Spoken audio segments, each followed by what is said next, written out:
Welcome to another episode of BrainScratch. I'm John Lorden. Thank you so much for joining me here today. Last week on Searchlight, we looked into the case of Gabby Petito. Back then, it was a missing persons case. This week, it's now officially a BrainScratch. Gabby's remains have been found, but we have another person that has gone missing. Her boyfriend, Brian Laundrie, is now missing, but her family wants to make the clarification. He's not a missing person. This is someone that's gone into hiding. And after you guys go through the information that I've laid out for us today, I think you're going to have some very similar feelings. And quite honestly, a bunch of you were probably thinking that last week. So here we are, week 2, in terms of when Gabby was actually formally filed as a missing person. An investigation that has gripped the nation, a lot of very rapid movement, a lot of big issues being raised, big questions being asked about why aren't other cases handled in this way. We're not going to get into that too much in today's video, but I am working on something for you guys on that. Hopefully it'll be ready by next week. But let's go ahead and get all the latest developments here on the case. Starting over at abcnews.go.com. Body found near Grand Teton, confirmed to be Gabby Petito. Death ruled a homicide. A body consistent with the description of Gabby Petito was found Sunday. Officials have confirmed the body found over the weekend near Grand Teton National Park belongs to Gabby Petito. So the information came out initially Sunday that the remains could have been Gabby, but the language around it was fairly strong, even though a official identification hadn't been made yet, that investigators were pretty certain that it was. And then, of course, some information from the family kind of came out as well. And it just seemed very clear to everyone that it was indeed Gabby. However, they wanted to wait for the autopsy so they could do the official identification, and it confirmed it indeed was Gabby. The initial determination is that she died by homicide, but the cause of death is pending final autopsy results, Teton County Coroner Dr. Brent Blue said. Now, this is kind of interesting, and I'm seeing a lot of experts talk about this aspect, and they are saying that perhaps the cause of death is actually known to the investigation, but they're actually trying to keep that private as a tool for the investigation. It seems to me it'd be pretty interesting that you would be able to rule something a homicide without having the cause of death actually identified. But some of those experts also note it could be based on conditions of how the body was found. For example, if there was something tying her hands or tying her legs together and she was left out there, it could be a reasonable assumption that you're talking about homicide in that case. So, but it's pretty rare to see this, that the cause of death not released, but the final determination is that she died by homicide. Another interesting thing in this that I was looking for an answer in, and honestly, I'm not even seeing people really discuss it too much, is for Brian Laundrie's status to change, for him to effectively become a suspect instead of a person of interest. And I'm not really seeing anything on that front so far, but let's continue here with the details. On Friday, and they're talking about last week, so that would be the 17th, it was announced that Laundrie's whereabouts were unknown. So actually, even before her discovery, all of a sudden he disappears. And from what I understand, his family, I think through their attorney, actually contacted law enforcement to file a missing persons report on their son. They said that they hadn't seen him since the previous Tuesday, that he had taken a backpack and told them that he was going to the Carlton Reserve north of their home in Northport, Florida, where he had gone for hikes before. Apparently, he took his mother's silver Mustang, and they didn't see him on Tuesday. They started to worry on Wednesday and Thursday. Friday, they actually reach out to the authorities. According to the story I'm hearing, they went to the car. They left a note on the car for him, hoping that he would see the note, come back. Then on Thursday, they went back to the car and just drove the car home. Seems a little strange. I know there's a lot of critical eyes looking in the direction of the family. Gabby was found in an area called Spread Creek Camping Area, And, there's a lot of cases we look into where someone goes missing in the wilderness and they're never found, or remains are found years and years later. For this kind of case, where you have investigators a few weeks behind the person going missing, and to make this discovery this quickly, I think is actually a testament to the coverage that has happened around this case. Because effectively, everybody seems to know about this case, including a lot of people that are creating social media. And it seems like there's a little bit of a nexus that happens with several of those social media people that just happen to be in this area. And that kind of helps make the discovery. We'll go over those details soon here. But over at KUTV.com, just some considerations about this determination change. This is as serious as it gets to have a homicide as determined by the coroner, said former U.S. Attorney John Huber. Investigators have not made any public statements about the condition of Petito's remains or if there was any obvious trauma to the body. Huber says prosecutors will look at the physical evidence from the scene, including Petito's remains, as well as any other forensic evidence that has been gathered from search warrants at Laundrie's home in Florida. That's another thing. Basically, as soon as that discovery happens, very quickly, Laundrie's home is declared a crime scene. A search warrant is executed. A vehicle, the Mustang that I mentioned, is taken. It has since been returned. From what I understand, the Ford Transit van is still in the custody of the police. I think they're going through that thing with a fine-tooth comb. Quote, "You have to have layer upon layer of evidence to show an eventual jury beyond a reasonable doubt that this is what happened." And I think he's just calling out a really important aspect of this case. They're going to, with the media exposure on this, all eyes in the nation basically, and around the world on this case, I think the FBI is going to be extremely careful in its process. I mean, honestly, for most cases, it seems like the FBI kind of takes that approach, usually very close-lipped, keeps things close to the vest. But for this case in particular, with the level of exposure, I think they're really going to ratchet that down. Over at people.com, Gabby Petito's stepdad leaves stone memorial at site where her body was found. You might remember from last week's episode, he actually flew out to that area so that they would have family at all of the critical locations in what was then a missing persons case. Schmidt's friend, Gary Ryder, told The Independent they left flowers and stones in the shape of a cross at the site where human remains were found. Schmidt, who is married to Gabby's mother, Nicole Schmidt, has been assisting with search and rescue efforts in Wyoming since last week. We also get a quote from Gabby's biological father, Joseph Petito. He shared a tribute on Instagram, posted a photo of his smiling daughter posing with angel wings and the caption, "She touched the world." Joseph described her as a free spirit who would have gone to the 1969 Woodstock Festival if she could. Quote, "She's so artistic. She's an amazing artist. She loves to draw. She has a great eye with decorating," he said. "She's that flower child type of personality, the old soul, you know." It's terrible for this family. The nexus. How is Gabby found? There's a couple of things that pop up in the media. One person in particular is saying they know that they're part of this equation, and their story kind of ties into this. We're at another YouTube channel. This channel is called Red, White, and Bethune. This is a family that goes traveling kind of in that van life type of video aspect as well.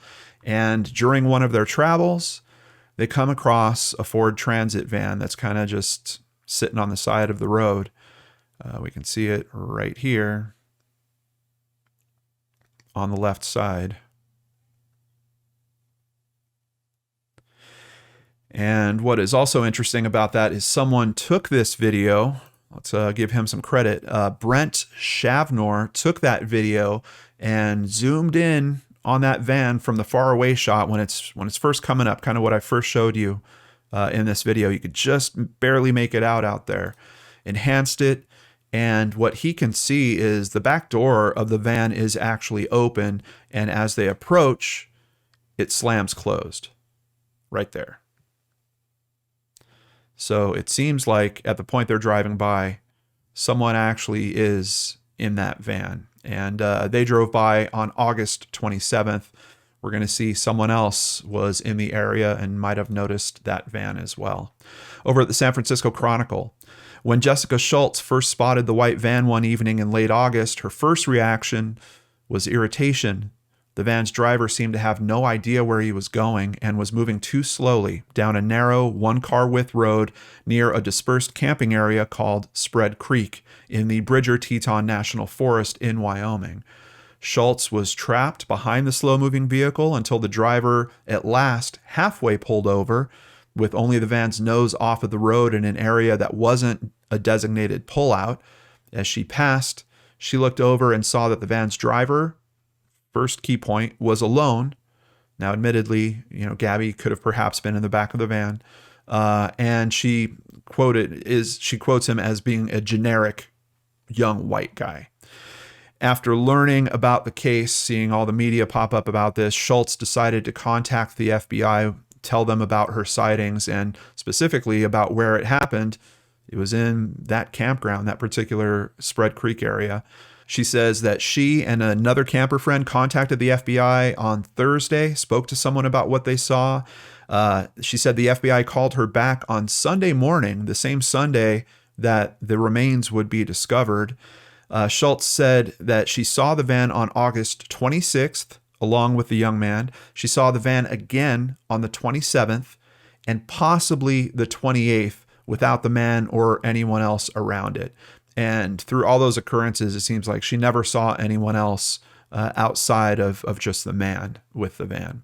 Schultz's resolve that her sighting was correct hardened on Sunday morning when she saw a video that a family posted online. That's the video that I just showed you from the YouTube channel. And it showed the van parked in the same spot that she saw it on August 27th.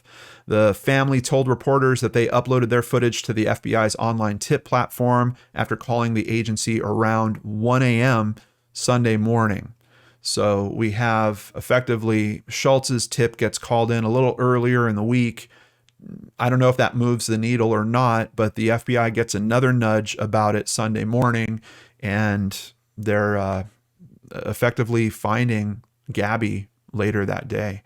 In a separate tip, a woman said she and her boyfriend gave Laundrie a ride at Grand Teton National Park on August 29th and let him out near Jackson Dam, where he continued to try and hitchhike. The area is about 10 miles northwest from Spread Creek Road. This occurrence begs the question, why is he trying to hitchhike away from the area? And the only thing that I could really come up with is the possibility that maybe he was going to try to pass off a story that he had gotten separated from her, or someone came along and took the van and she was in the van. And then, eventually authorities would find the van, possibly with her in it or near it. And then he could be kind of free and clear with his story about, no, I lost him. I was back over in this other area. Something along those lines. It doesn't seem to make a lot of sense. But now we also know if he's hitchhiking away from it, he obviously gets back to the van at some point because he winds up driving that back to Florida. There's probably another occurrence with someone else where he might have hitchhiked back in that direction. But let's continue with the details here. Schultz said someone with the FBI called her and her friends back for an interview just before 10 a.m. on Sunday after the family's video was posted, but before the announcement that remains had been found on Sunday afternoon. The FBI agent said, "I've talked to hundreds of people, but you guys are the ones that really tipped us off to the right place. So thank you." She says, "We were right and we led them in the right direction, but then, of course, it's not something you like to be right about." Over at Fox News, Miranda Baker, so now we have another person, in videos posted to TikTok Friday, said that she and her boyfriend had picked up Laundrie at 5:30 p.m. on August 29th after spotting him hitchhiking on the side of the road. So this is the young woman that would pick him up for this hitchhiking trip. Let's get some more details about that. Northport police told Fox News they have indeed spoken with Baker. She and her boyfriend saw Laundrie hiking alone in Grand Teton National Park. Baker claimed that Laundrie offered the couple $200 to drive him some 10 miles down the road. That was kind of weird, she said. When Baker said they were headed to Jackson, She said that Laundrie freaked out and demanded they drop him off immediately. I'm seeing some different versions of that, and apparently there's Jackson and there's an area known as Jackson Hole. And I believe he got in the car with them thinking they were going to one of those sites. And then during the ride, they figured out, oh, no, we're actually going to the other. And that was enough to stop him. And she does describe it. I've watched the video of him having a bit of an emotional reaction to being taken to Jackson. So it's why he would be upset about that, I don't know. We're kind of starting to hear stories about him, this chain of events where other people are noticing that they're arguing. And is it possible that that would take him back to a place where he was previously, that he was worried he might have been seen or something? It's just the only kind of thing I could think of at this point. I mean, we know so little about what's motivating him at this point. He was like, I'm going to find someone else to hitchhike. And we're like, okay, Baker said. It was a weird situation. And we get another sighting, one of the last known sightings, from a manager at a Wyoming restaurant that confirmed seeing the couple in late August. This is going to rewind a little bit because this sighting is actually from August 27th. A manager at the Mary Piglet's Mexican Grill in Jackson. So we might have just answered that question. Confirmed to NBC News that Laundrie and Petito were there August 27th. The manager of the restaurant said they arrived on foot without their van. Now, that doesn't sound like a whole lot, except for the fact that there was a significant disagreement that happened while they were at that restaurant. So they were certainly noticed by many people. And like I said, it could be that when he figured out the ride that he was in was taking them back to that place, he said, no, I got to go somewhere else. Over at mynbc5.com, a couple from Louisiana who were vacationing in Jackson, Wyoming last month said they saw an incident involving Gabby Petito and Brian Laundrie in a restaurant. Nina Angelo and her boyfriend Matt England saw a commotion as Petito and Laundrie were leaving the Mary Piglet's Tex-Mex restaurant on August 27th. Angelo said Petito was in tears and Laundrie was visibly angry, going into and out of the restaurant several times, continuing to show anger toward the staff around the hostess stand. Now, I've watched an interview with Nina as well. And one thing that's kind of frustrating about it is Nina says her and her boyfriend are literally at the next table over. She describes it as we're literally about a foot away from them. But when the reporter asks, well, did you hear what they were talking about? Did you hear any of the details? She's like, no, not really. But what she did notice was it seemed like the major disagreement was actually happening with Brian and people that worked at the restaurant. And Gabby was trying to apologize the whole time and was obviously visibly upset as well. But that the disagreement wasn't necessarily directed towards Gabby in particular. But she also described that it was really weird because we thought he had left at one point, and then 10 minutes later, he comes back in and is firing the argument back up again. The couple's waitress was also visibly shaken by the incident, according to Angelo, who told CNN she did not see any violence or physical altercation between Petito and Laundrie. Now, another big piece of information comes out, and that's the 911 call about Brian and Gabby's fight back in Moab, Utah. It's raising some big questions about law enforcement. Did they handle this right? Did they not? But let's go ahead and listen to that 911 call right now. Grant County Sheriff's Office. Were you able to get a description of the intoxication? Hi, can you hear me, sir? Yeah, I can hear you. Hi, I'm calling. I'm right on the corner of Main Street by Moonflower, and we're driving by, and I'd like to report a domestic dispute. Florida with a white van, Florida license plate, white land, gentleman, Where's it at? 5'6", beard. They just drove off. They're going down Main Street.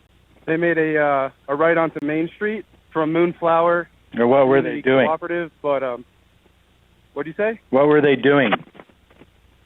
We drove by and the gentleman was slapping the girl.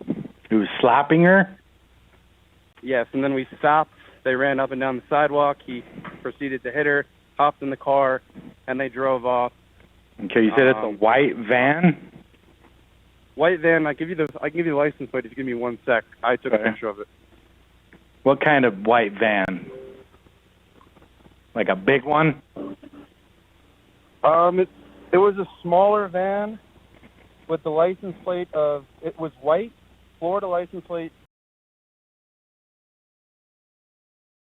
It was, the make was a Ford, model was Transit, black ladder on the passenger side. Black ladder, passenger side.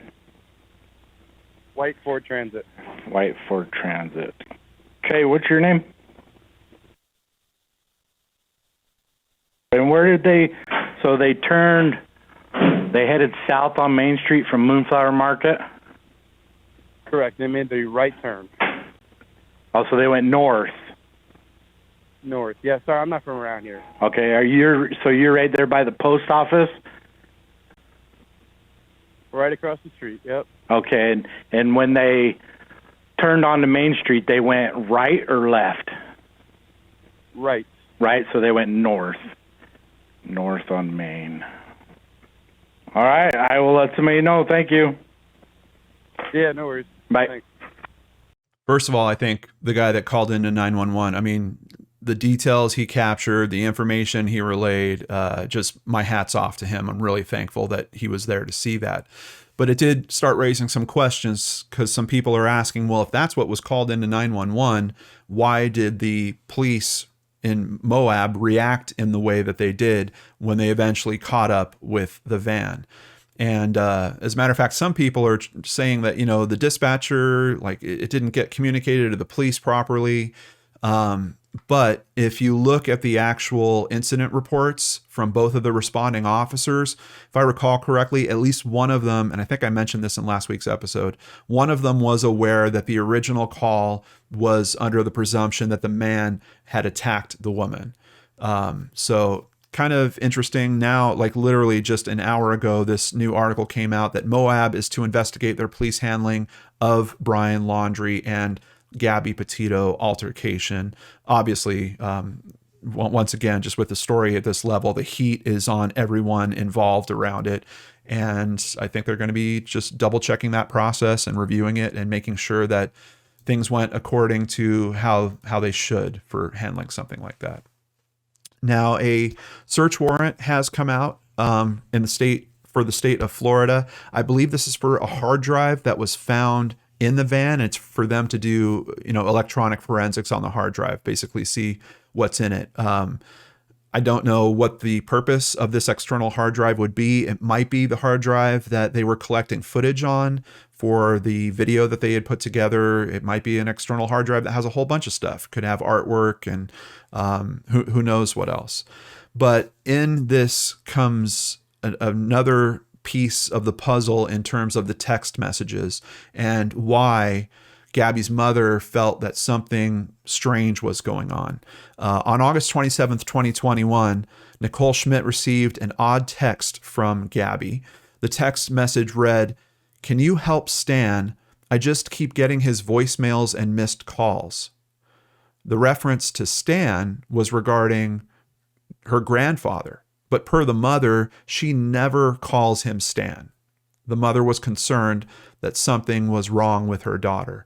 And I think this just, once again, points to that possibility. Is someone else communicating as Gabby, or is Gabby going through something that just is so traumatic, or for some reason has her acting differently around this? I don't know. This was the last communication anyone had with the subject. Her cell phone was no longer operational, and she stopped posting anything on social media about their trip. And from what I understand, her cell phone still has not been located. Brian's cell phone, also, no one knows where that is right now as well either.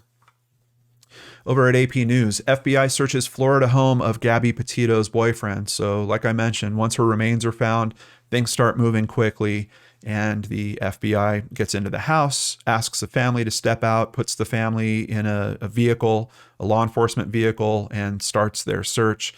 The FBI gave no details on the search by at least a dozen law enforcement officers, but agents removed several boxes and towed away a car that neighbors said was typically used by 23-year-old Brian Laundrie's mother. Local media said Laundrie's parents were seen getting into a police vehicle. Of course, knowing the car is typically used by Brian's mother, neighbors also kind of told law enforcement it seems like Brian had been using it regularly since he got back from the trip. And we know that it's the vehicle that he drove to, at least according to what his family's saying, to Carlton Reserve for this hike that he was going to do and he didn't come back from.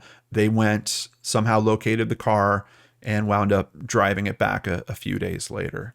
This article also has some quotes from, once again, from Gabby's father. In an interview broadcast Monday on TV's Dr. Phil, recorded before his daughter's body was found, Joseph Petito said he wants Laundrie to be held accountable for whatever part he played in Gabby's disappearance, along with his family for protecting him. I hope they get what's coming, and that includes his folks, Petito said, because I'll tell you right now, they are just as complicit in my book. Police looking for Laundrie searched a 24,000-acre Florida nature preserve over the weekend without success. Investigators had focused intently on the area after Laundrie's parents told police he may have gone there. That search is continuing literally up to when I'm recording this. They are rolling out all kinds of technology, all kinds of vehicles I've never seen before. These like swamp buggies, these big jacked up 4-wheel drive vehicles. The terrain out there looks really, really rough. It's severe. Parts of it are really thick vegetation and swamp, basically. We're going to get a little more into the details of the search efforts, but first let's hear about what the neighbors are saying around the Laundrie's home. The neighbors of the Laundrie family told Fox News that about a week after Brian returned, the family packed up an attached camper and took what they believe to be a long weekend camping trip. So I would assume they're talking about, I mean, we know that he gets back on September 1st. They're saying the weekend that he returned. So that would be the 4th and 5th. It seems kind of strange. The guy comes back from months of traveling, his girlfriend / fiance missing, talks to his parents. They throw a camper on the truck and then the three of them go away for a weekend.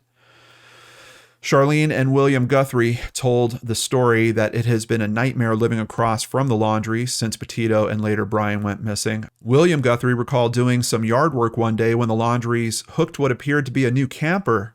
He says new, so I'm wondering, is this something that literally popped up? Like Brian gets home, a camper is there a few days later, and then a day or two after that, they're all off together. But the neighbor didn't think much of it. I saw them doing some work, and then they were prepared for the trip. I saw them loading the camper. They said the Laundries were gone for the weekend after packing up the new camper. William added that he found it odd that the parents would go off on a camping trip with their 23-year-old son in such a small camper. It's literally a camper that goes in the back of a truck. Here's a picture of it right here. 3 people staying in a camper of that size. Yeah, it's probably a little odd, of course, and that's outside of just thinking about the conditions that are going on with this case. The time frame of it, he gets home from that kind of trip. All of a sudden, they're going out for another trip in that camper. For me personally, really raises the question of, was he ever around the house after that? Now, if I recall correctly, there's sightings by other neighbors where, it seemed like it was supposed to be just business as usual for a while, that people kind of saw him coming or going, or maybe going for a bike ride. I don't have time frames on when that stuff is happening, so I don't know if that's in the initial week that he gets back or if that is after this trip. It's possible it's after this trip, and this trip could have still been some type of setup, like for planning something. You could load that camper up with all kinds of supplies to keep him out in the wilderness somewhere, drive out there, set it all up, bring him back, knowing that if anything changes with the investigation, all you need to do is get him out to that location and he'd be all set up. So it's just another possibility that's going on with this that is something I just can't quite shake. And here is footage of them taking the Mustang. I think they only had it for a couple days, and it has been returned to the family. His mother drove it back. There's pictures that you might find of that as well. So where the search is going on, The Carlton Reserve, the T. Mambry Carlton Jr. Memorial Reserve in Sarasota County. And let's hear about those efforts over at CBS News. Authorities have used infrared technology in the ongoing search for Gabby Petito's fiance, Brian Laundrie. Just a great idea. If you think this guy's hiding out in the wilderness, they fly overnight using thermal imaging looking for heat signatures. And if you see something that looks like a human, you have some ground support, go and check it out. The search has been focused on the Carlton Reserve, a 25,000-acre area with hiking trails, swampy terrain, and tough-to-reach places in Florida's Sarasota County. The county sheriff's office said Wednesday that divers had responded to the reserve to search bodies of water for any evidence. That is something very interesting. Now, couple that up with the information that we just had about this camping trip that happened. Having something like that for your vehicle, a camper in the back of your truck, you could really cover up whatever you're trying to transport. You prepping for your camping trip, you're carrying maybe, plastic totes out to it. Who knows what's in those? That trip could have been, this is just theory, could have been potentially a trip to offload some evidence. But if that trip was about offloading evidence and we're now trusting the family's information that he was at Carlton Reserve, I don't think those two things would connect. I think you'd be looking for where they went with that camping trip. I don't know if it would be to the same area. Maybe it would be to the same area. Maybe that was part of their plan. I would like to think that law enforcement would probably be trying, I don't know if they would have access to at this point to his parents' cell phone information, GPS coordinates, see what that weekend trip was about and what area they went to. It could be that they're searching in the wrong place. We'll get to some comments later where an expert, someone that I have a lot of respect for, thinks that that's exactly what's going on with this case. But over at people.com, we hear a little bit about the relationship and what friends thought about their relationship. They always had some drama. Friends reflect on romance between Gabby Petito and Brian Laundrie. Friends who spoke with People say there was often tension between the couple who dated since high school. One minute, they'd be all over each other. The next minute, he'd be like, "We're fighting," says Laundrie's friend Ben Matula. Matula adds, there was always something below the surface where things weren't 100% wonderful. Alyssa Chen, 23, said Gabby's on-again, off-again relationship with Laundrie had many ups and downs. They had times they were toxic and times where everything seemed a lot more healthy, Chen tells People. They had very low lows and very high highs, but they really seemed to love each other. When things were good, you'd be like, why can't I have a relationship like that? When they were bad, you'd be like, oh my God, just break up and spare yourself from the drama and everyone else from having to hear about it. So obviously friends close to them, both noticing the same kind of things, just seems like it's a bit of a turbulent relationship. Matula says the tragedy of their road trip has made him reflect upon what he thought he knew about the couple. The guy who he's being made out to be isn't the guy I knew, Matula insists. But then I have to look at what's going on and realize that he did some stuff that seems like it was shady, seems like maybe he wasn't on the up and up. And because he did that stuff, a girl might be dead and he might be in trouble. I don't think anyone can doubt that, just from even the limited information that we can see in the movement that's happening with the family. This is someone that right from the outset is acting like he did something wrong. He didn't call for help. It's not like he was out there, all of a sudden she disappears. He calls local law enforcement, files a missing persons report. Like, that's what a legit disappearance should look like in this kind of story. And instead, he comes back, ignores messages from her mother. They take a weekend camping trip, come back from that. There's a lot of strangeness in these movements that are going on with this case. FBI asks public for help. They're being very upfront about it. And honestly, it's been pretty amazing to be in this social media space and see how many different points from social media are actually helping this investigation. I mean, if this thing didn't hit the level that it did hit, I don't know if people would be making those connections. And that's something that, as a creator in this space regularly who focuses on this and many other different types of cases, that's what we're always hoping for, that video gets in front of the right person, grabs the right person's attention. And I know there's criticisms about, why can't other cases be handled like this case is being handled?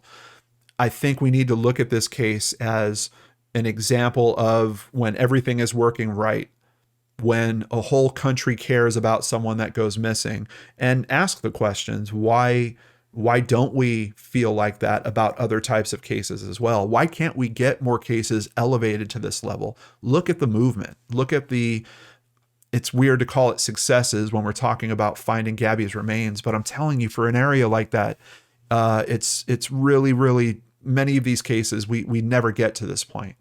And within a matter of weeks of the missing persons report being filed, we know what type of case this is. We know this is a homicide case, and they're on to the next thing. That's a huge gap for many, many missing persons cases that those families never get through. They never get past it. So the FBI is asking for help. We know that this tip page has already helped with that video that was sent in. It's still active. We're still going to have a link to it in the description box down below. It sounds like they're processing all this information. That's another thing. Sometimes in cases like this, we hear about, this case is more difficult for law enforcement because there's this social media component. There's so much information that's coming their way. I don't know if the FBI just has more resources, but we're not hearing that complaint in this case. We're hearing them ask for, give us everything you got. And it seems like they're processing it and getting through it in a pretty timely manner and coming to some really good successes on this. So the page is still there. Now, what about some opinions on what's going on with the case here? John Walsh, like I mentioned before, someone I certainly have a lot of respect for. I know occasionally there are some issues that kind of flare up around him a little bit, but you can't deny the work that the man has done in terms of advocating for missing and murdered people of all types all over this country. Former America's Most Wanted host John Walsh believes the public will find Gabby Petito's fiance. That means you guys. He thinks it's going to be the public. I mean, already at this point, I think we can pretty safely say the public was a major contributing factor in finding Gabby. Thinking that Brian could be out in the woods somewhere, is that going to be a bit tougher? Yeah, but there's communities out there too. And if they're aware of this case, which quite honestly, with the level of exposure this case has hit, a lot of those people are going to be, if you come across someone and you're a long distance hiker and you recognize this guy, there's the tip that we need. Or if Brian tries to roll out of, if he is in the wilderness somewhere, and tries to go get supplies somewhere, go to a store, go get something to eat, go use a restroom, anything like that. There's a lot of eyes out there that are very aware of what's going on with this case. John Walsh explained that tips from civilians have almost always cracked the case. We did get multiple tips yesterday. He said, our hotline blew up. I tell people, you can text me, you can call me. I don't trace. I don't tap the phone. I know people who don't want to call cops because they think they're dragged into it. I don't care if you're legal, illegal, where you are, just text me or call me. And that's how I've caught all these people, because the public is my supporters. Walsh broke down how he thinks the dirty laundries, as he's referring to them, helped their son cover up the incident. He scrubbed the van. The parents helped him. He said, I know they got rid of the evidence. Brian Laundrie was in that camper when the father and mother went out. I would guarantee it. They went on a little trip before Petito was reported missing, and they bought him 5 extra days with that ruse. That kid has been throwing red herrings everywhere. The expert went on to suggest that law enforcement could have saved Petito's life, especially if the 911 operator had reported the claim that Laundrie was seen putting his hands on Petito in Utah to the police. And like I said, in the reports I saw, that was actually noted. I think a lot of times things get called into 911, and you have to keep in mind that it's a person's perception of events. And when police come onto the scene, they have to start from that perception, but then quickly drill it down to what's the reality of the event. And in this particular instance, that perception and what the police found to be the reality are incongruent. It's basically a flip-flop of what happened there. So I do think it makes sense that law enforcement is going to be doing a review of what happened in that particular case. But let's hear it from John himself. Here is a clip of him talking about what he thinks is really going down. And his family has helped him. You know, this ruse about, and this lawyer here, I hope this Stephen Bertolino, the lawyer, has had enough of his Johnny Cochran, O.J. Simpson 15 minutes of fame, and he starts to do the right thing. They called the cops last Friday and said, well, he left the house on Tuesday distraught with a backpack, and he went out to this preserve so he could meditate. And then we went to see the car. They were lucky to find the car, the parents. And they left a note for him in case he was sad and if he needed any help. And then they brought the car home on Thursday. And then this lawyer, this wonderful lawyer, called the cops on Friday and said, we're doing the right thing. We're going to tell you that Brian went to that reserve. You know what it was? It was a red herring. They bought Brian 4 more days to get away. They bought him 4 more days to run. It's disgusting. Some point, this family, this mother and father have to realize that somebody's beautiful daughter was murdered by their horrible sociopathic son and her fiance, and the parents have been helping them. Now, there is kind of a counter argument to what John was saying there. We're going to get to that in a moment, but there's one thing that's kicking around on social media at this point, a tweet that was posted on Wednesday, September 15th, 2021 by Brian Enton, who is a reporter. Here in his bio, you can see he's a correspondent for News Nation Now. And it's him seemingly just walking by the home, and we see that the Mustang is in the driveway. The problem with that is this is in the time gap where that Mustang is supposed to be at Carlton Reserve waiting until Thursday, when reportedly the family goes and picks it up and brings it back. Now, I don't know if there's something about, like, was this footage taken a few days prior and then for some reason it was posted on this particular day? Is there something wrong with the date that's showing up on Twitter for this? There's people that are asking Brian about it, and he has not responded to any of them. They're just trying to confirm, hey, Brian, was this actually taken on that Wednesday? Because the family is saying the car was at the reserve from Tuesday to Thursday. I'm kind of surprised I'm not seeing this bubble up into something bigger, and it's just got me concerned that this is more of like a, the date stamp is wrong or something goofy like that has happened, because from what I understand, the press has been all over this house through this whole thing. And I would think that someone else would have noticed at this point, another member of the press, that, hey, yeah, no, I was there on Wednesday and the car was in the driveway. So I don't know. I wouldn't lean a whole lot into it.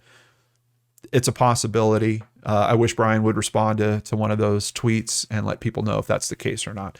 So what's kind of the counter argument to this? Let's go over to the New York Post. Quote, people that are trying not to get caught for something sometimes use people, right? So he may have told his parents that's where he's going, said Chris Boyer, executive director of the National Association for Search and Rescue. They may be telling the authorities that in all honesty, but he lied to them. Chris is basically pointing out that, yeah, if Brian came up with this whole idea of how to kind of slide out of the public's attention and lied to his parents about certain little aspects of that, oh yeah, I'm going to the reserve to take this hike. He drives there and then he gets picked up by someone, taken off to someplace else. Doesn't tell them about any of that aspect. The information that the parents are giving at that point to law enforcement from their perspective is accurate. I mean, I think it raises a good question. We don't know 100% that the parents had some type of involvement in terms of planning with his disappearance at this point. Boyer said the delay in reporting him missing means Laundrie could be anywhere in the country now. I totally agree with that. There's any number of ways he could have hitchhiked or somehow found a collaborator to give him a ride somewhere, Boyer said. I don't know about the hitchhiking. I think this thing's just too big for that. I think he'd get noticed, but absolutely, there could be some other mechanism that he's using for travel to go a considerable distance, get out of the state at a minimum. One of the first things when I heard that Gabby's remains had been found, I was worried about him jumping the country, heading off into Canada or heading out to trying to get into Mexico, something where he wouldn't have to necessarily board a plane, where he could just cross a border. But I don't know. Over at New York Post, Brian Laundrie possibly spotted on deer cam in Florida. This was a huge thing that erupted over the past week.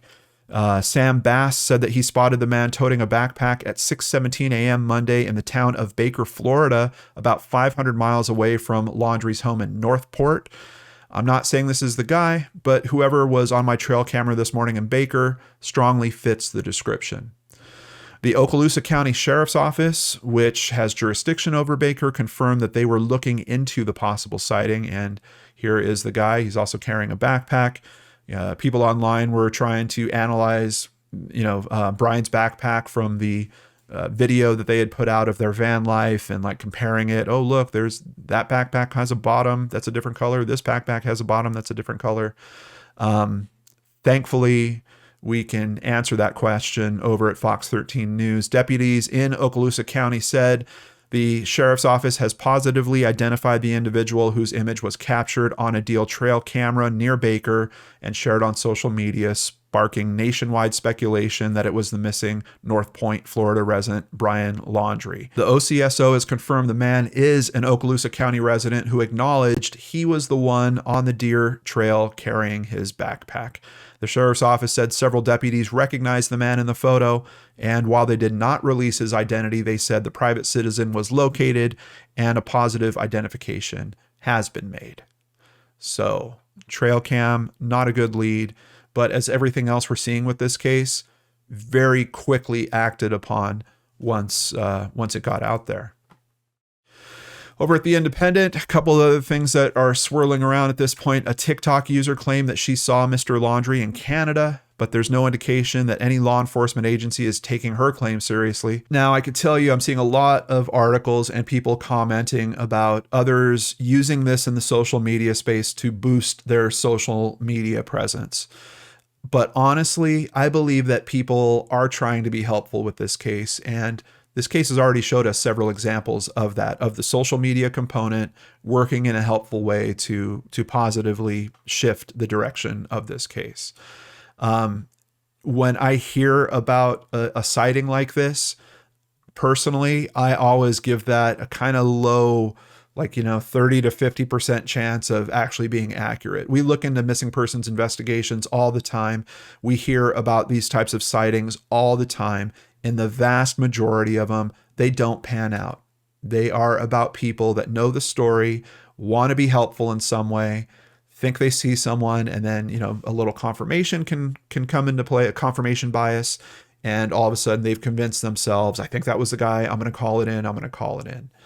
But I was curious to hear about some of the other reasons why it's probably not him in Canada.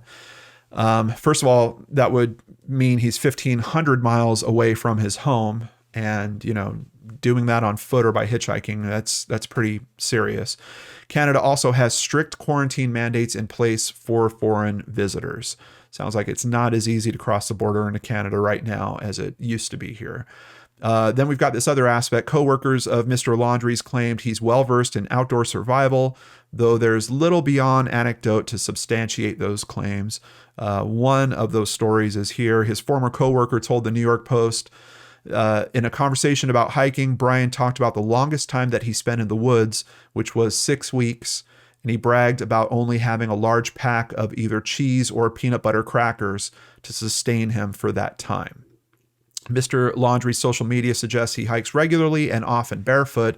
However, many hikers have noted in discussion forums that few of the places where Gabby and Brian stopped on their trip would be considered especially difficult hikes. So there's some question as to, is that real or not? Is that is he really as experienced as they're making it out to be? Some other last minute updates coming in literally just as I'm wrapping up filming here. Law enforcement are literally locking their arms, combing through dense areas of the Carlton Reserve. That is about as strong as a search as you can get. You just make this huge line with people locking arms, and they start from one end and just go step by step, processing every inch of ground as they're moving. On top of that, it seems a law firm has recently come up saying they're offering a $20,000 reward for information about where Brian is. And finally, seems that the Laundrie family took a trip to Orlando, and their lawyer is saying that the parents went to Orlando and they're now heading home, but no one knows why. The lawyer didn't say why they had actually made that trip. That is the latest on Gabby's case. Of course, we will keep you updated here on the channel as there's more developments. Before I end today's video, I want to thank several new patrons. Thank you, Audrey. Thank you, Yvonne Rake. And thank you, Antoine Filippo. Really appreciate you guys. If you'd like to support the channel, please visit lordandarts.com. There you can sign up for Patreon, sign up for PayPal, buy merchandise, or just buy us a coffee like Camilla Weichart recently did. You might have noticed there were no commercials in this presentation. You might have seen one at the beginning. You might see one if you stay all the way to the end, but we don't jam commercials in the middle. We want to dedicate the time and the attention and focus to the cases that we're covering. We can't do that without our amazing supporters on all of these avenues. So a big thank you to all of you guys from me. I want to end today's video a little bit differently. Of course, we want to honor Gabby. We have some footage of the cross made by her stepfather.